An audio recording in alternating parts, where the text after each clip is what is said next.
Isang mapagpalang araw po sa inyong lahat. So mga learners, I am here to teach you again. Isa na naman itong dagdag kaalaman. Welcome grade 11 students. You will learn the techniques used by the geologists to know the age of rocks and fossils. Our topic for today has something to do with relative dating and absolute dating in geologic time scale. The relative dating and absolute dating are said to be methods. We have to use it on how to determine the age of rocks, the geologic time scale. The most learning competencies. Number 1. Describe the different methods used to determine the age of stratified rocks. Number 2. Explain how relative and absolute dating were used to determine the subdivisions of geologic time. Papaano natin malalaman ang mga edad ng mga bato at maging mga fossils? So, halika at ako ay samahan ninyo. Ngayon, ang pag-uusapan natin ay tungkol sa relative dating. It is the age of a rock layer and the fossils present in one layer of a sedimentary rock. Just like here, we can likely say that the age can easily be measured by determining one layer of rock, like the one on top and the one at the bottom. We can likely say that the one on the bottom is much older rocks, kasi you can see that it's 140 million years. However, the age of the rock on the topmost portion is 120 million years. This one, the absolute age, refers to the numeric age in years. Gives us information in which events happened and the number of years that passed. For example, ang batong ito ay 140 million years old o kaya 120 million years old. So, since we mentioned the age in numbers, yon ay tinatawag nating absolute age. Let us try this short activity. Kindly identify kung relative dating or absolute dating. Letter A. Trilobite or fossil A is 489 million years old. Magaling! Absolute dating. Next, fossil B is younger than the trilobite.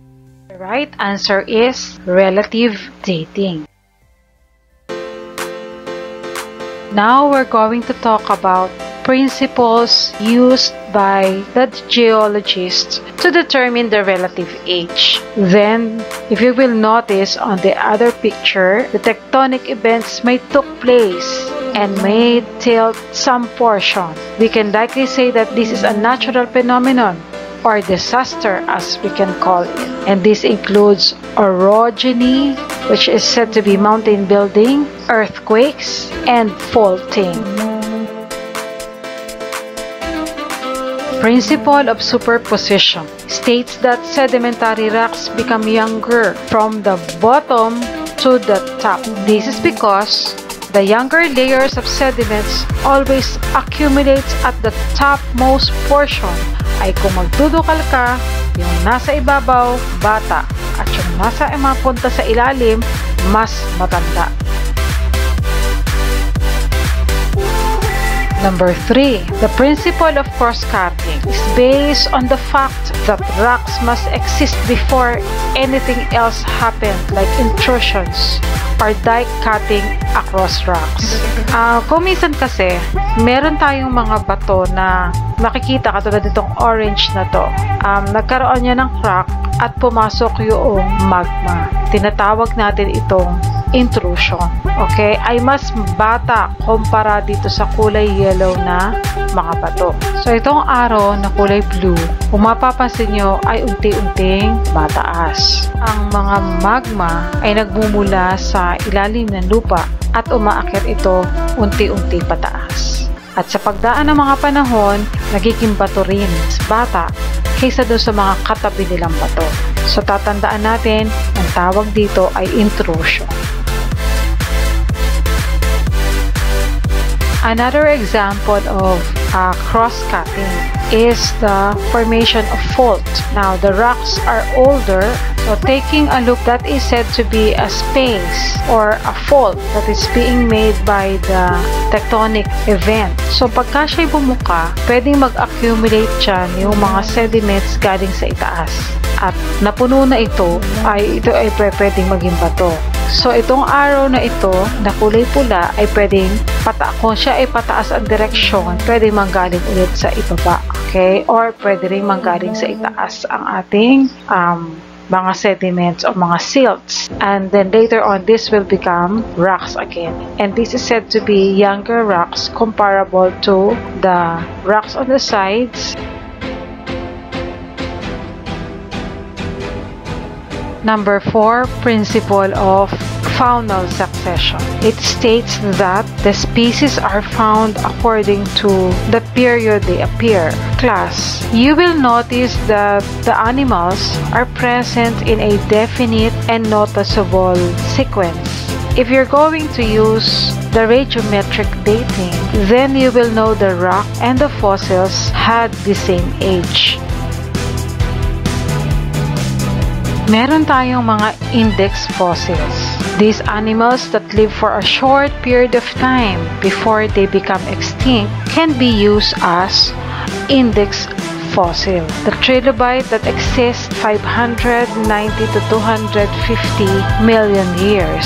The absence and the presence of the index fossils may be used to give relative age of the sedimentary rock where they are found. Number 5, principle of lateral continuity. Layers of the same rocks that are accumulated through the formation of sediments are separated by valleys or erosion that are initially continuous, meaning to say that these layers of sediments turn into rock in a very large area under the bottom of it. So we likely expect that a tectonic phenomenon happened.